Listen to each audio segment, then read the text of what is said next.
So Advanced Quest Part 13 is soon to be upon us over here on the NA side of things, and it's my job to make sure that you can clear these very easily so that you can claim the Saint Quartz when we inevitably get the Advanced Quest missions. Forgive my voice in this video, I think I'm coming down with something, but the daily FGO content grind stops for nothing, alright? You can give me a little bit of a sore throat, I'm still gonna get this video done and make sure that you can clear all of these quests. If you have any further questions, our Discord is linked down in the description down below. I'm going to have my setups and all the gameplay running in the background of this video. But if you're missing a specific servant or forgetting what certain skills or effects do, or maybe you just don't have certain CEs and you're looking for replacements or something along those lines, that is what the Discord is for. I will also be streaming later today over here on the YouTube and the Twitch if you would like to ask me personally and be like, hey, I've got X servant, can I clear with this? I'll also answer any questions when I'm going live later today. So without further ado, let's just start getting right into this. Starting off with the first advanced quest, the Lantern quest. You're going to be fighting a bunch of ghosts, and this one is kind of a joke.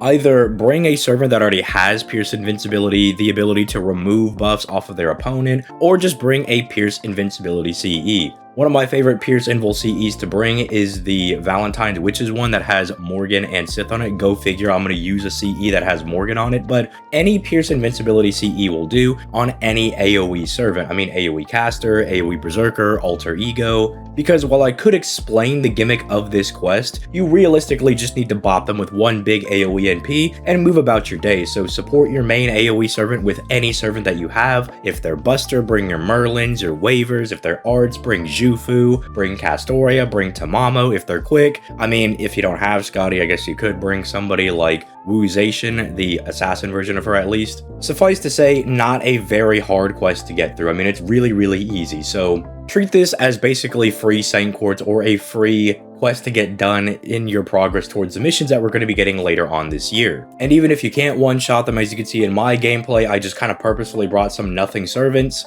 and was able to kind of face card my way through it. So even if you can't one-shot them, it's not like it's all that difficult. Now moving into the next one, this is going to be the Penthesilea one. There's a couple ways you could go about it. I decided to do the long version of this, where you bring a single target servant and slowly chip away at the Amazoness bodyguards. But if you're trying to move through this quest as fast as possible, what you want to do is take out both of the Lancers as fast as possible, because the Lancers give the entire enemy party resistance to AoE NP damage, meaning you're not just going to be able to throw in your Summer Ibuki and bop all of them all at once. So a speed run, or like a fast way to clear this, is to take out both of the Lancers with like crit damage or some single target NPs, then have a follow-up AoE NP, wipe all the guys out, Penthesilea comes in, and then you drop Penthesilea. What I was showing in my run is that you can kind of take your time with this one. They kind of want you to have this fear of inevitability that Penthesilea is attacking you at the end of every turn, and you gotta fight 6 enemies, which means you're getting attacked 6 times per turn. Oh my goodness. But even bringing somebody like, say, Jufu, who is a 3-star and doesn't have that much HP, bringing somebody like Primhild, who is a berserker with no real native survivability of her own, you know, she's not rocking like a dodge or invincibility or high defense, I was able to get through this pretty comfortably, and even brought somebody like Galatea as my closer to try to finish off Penthesilea, but Galatea 2-shots Penthesilea because she doesn't really do a whole lot of damage, and even in that setup, I was able to get through this quite comfortably. Remember, the Amazoness aren't actually all that big. The Lancers are only 120k HP enemies a pop, the Sabers are about 100k, and then the Archers are around 75 to 80k, so they're not even that large. Pretty much any single target servant you have that's worth their salt will be able to drop these guys, and then any follow-up crits will probably remove any of the other guards as well. And then Penthesilea herself can hit really hard. You know, she's going to be giving herself offensive buffs, which means, oh, she might smack you with a big crit, or she might one-tap one of your servants because she's a berserker, right? But also remember that she only has 157k HP. Which, if you were playing during last anniversary and picked up a free Black Grail, she's just another Black Grail victim. You know, she's just going to get bopped by whoever you bring, because her being a berserker goes both ways. It not only means that she's going to hit you really hard, but you're also going to hit her rather hard. She's also Earth attribute, which means there's quite a few people that have good power mods against her. not just people like, say, your Summer Ibuki, but you also have somebody like Chiron in your box, you have Ereshkigal if you have her, even the Mice Twins or the Valkyrie Summer versions all have Earth Power Mod. You could bring a lot of these servants that you probably have in your box, and again, not everybody's gonna have like Tesla or Ereshkigal or Summer Ibuki, but hey, I mean, if you've got Raiko, if you played during last summer and got yourself a Valkyrie, or if for whatever ungodly reason you were pulling on the Super Bunyan banner and you have the Mice Maid people, they're all going to be decent going into this. But again, realistically, because she's a Berserker, just bring your best single target. Just annihilate her. If you don't have the best box to kind of like sit around in this fight like I do, bring a decent single target, drop both of the Lancers, bring an AoE, clean up the other people, and then finish out with a strong single target. Again, if you need help on this, if you're looking at your box and you're like, I don't know which one of my servants is a good AoE, or I don't know if I have a decent single target servant, you most definitely do. I mean, even in like the worst case scenario, everybody's got Ku in their box, right? Everybody has Lancer Ku, who you could stick at the very back, and even if you don't know what you're doing, you could slowly chip away all of the other Amazonas people, and then get into a position where Ku can finish out the fight for you if you want to use him as an anchor. I mean, and everybody's gonna have somebody like Arash in their box, so you could take out both of the Lancers, have Arash come in there, drop a nuke on both of the Sabers, you've at least eliminated 2 of them, and that's a free plug suit into another AoE if you've got them to drop the 2 archers. Maybe you bring in that Ku off of Arash going down. There are definitely ways to go about this, even with a more free-to-play style box, even if you just started the game. Because especially with Lost Belt 7 being live over on the NA side of things, they've really incentivized the fact that you should level up all of your servants. And so hopefully in preparation for that ORT raid in the Lost Belt 7 story chapter, you have your servants leveled up, and even if their skills aren't all leveled, you know, you've got them like at 129 skills or 124, all these random things. Trust me, I've been there. I was a beginner player at one point. You'll still be able to get the job done.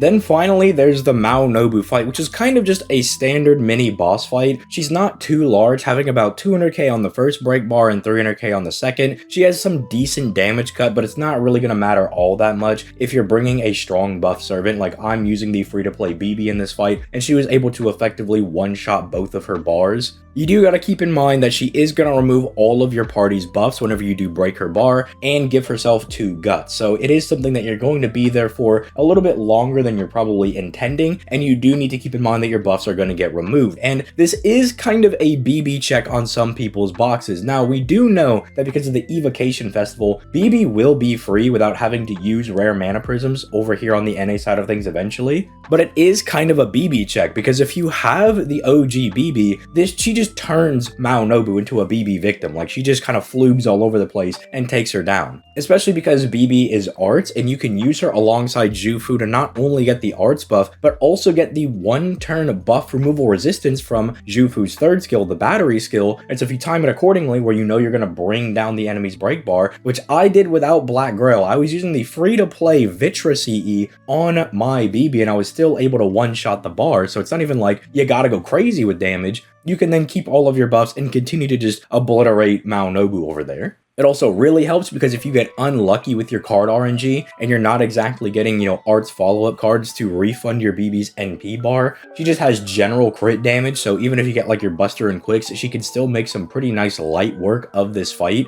But if you don't have a decent Moon Cancer, then this becomes probably a little bit difficult, which, to be fair, I do find it, and I'm not trying to call out any players in particular, but it is really hard to not have a decent Moon Cancer on your account, in the way that not only do we have the free-to-play BB, but we have BB Summer, and she's super popular, Archetype Earth is super popular, there's a Moon Cancer Kiara, and even if you don't have them, you might have gotten spooked by Janako, who is also a Moon Cancer. So if you don't have any of those and you don't want to invest in getting BB because you don't want to waste the rare mana prisms, even though getting her at NP1 is still probably fine enough to go into this fight and be able to take it down, you're then going to want to rely on some of Mao Nobu's weaknesses. You're going to have to look for a different single target servant. Thankfully, Mao Nobu does have some things you could take advantage of. Again, like Penthesilea, she is an Earth attribute servant, so any of the people that work against her will also work against Mao Nobu over here. Unfortunately, if you're like still trying to use Jack to take out females, Mao Nobu is technically genderless because of the first and second ascensions being different. But she is chaotic, so if you do have somebody like Archetype Earth, she also works really well into this fight. But if you have Kriemhild, she can be very strong in this one. Being a Berserker, she doesn't really care about Mao Nobu being an Avenger. I mean, she cares if she gets hit, and she will probably get annihilated in one shot, but hey, that's what you got the taunt for, right? You're gonna throw the taunt on somebody else, so your Kriemhild can live another day. There's also Benny Enma, if you're really down bad, is also good against chaotic enemies. Unfortunately, Mao Nobu is a little bit annoying in his chaotic balance, and we don't have anybody to take out balanced enemies. If there is one thing that I could also advise you to do, for the love of all things that are good, do not bring divine enemies against her, because her NP specifically removes all divinity enemies' defensive buffs. Meaning, if you bring a non-divine character, they're going to be fine. They can keep their invincibility, keep their dodge, their solemn defense, all that good stuff. But if you bring someone like, I don't know, Gilgamesh, bro is going to get all of his protection removed off of him. You pop that Merlin skill, Merlin will be fine, but Gilgamesh is going to get butt blasted into another dimension. You might also want to bring somebody that can cleanse debuffs. Again, Jufu is really strong for this as well, but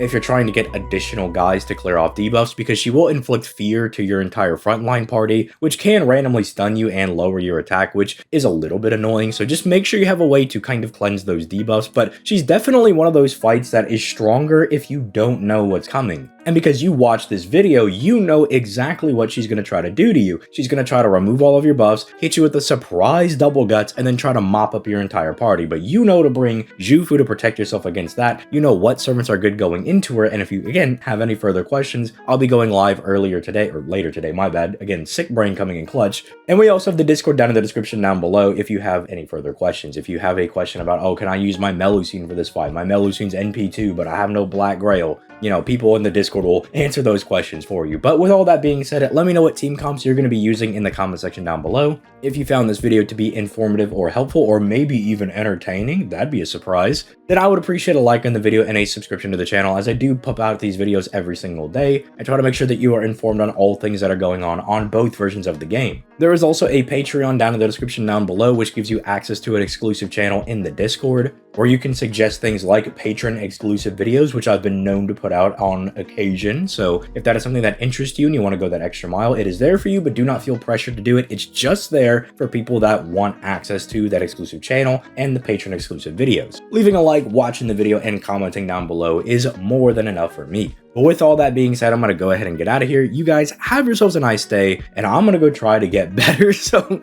I'll catch y'all in the next one. Peace, late guys.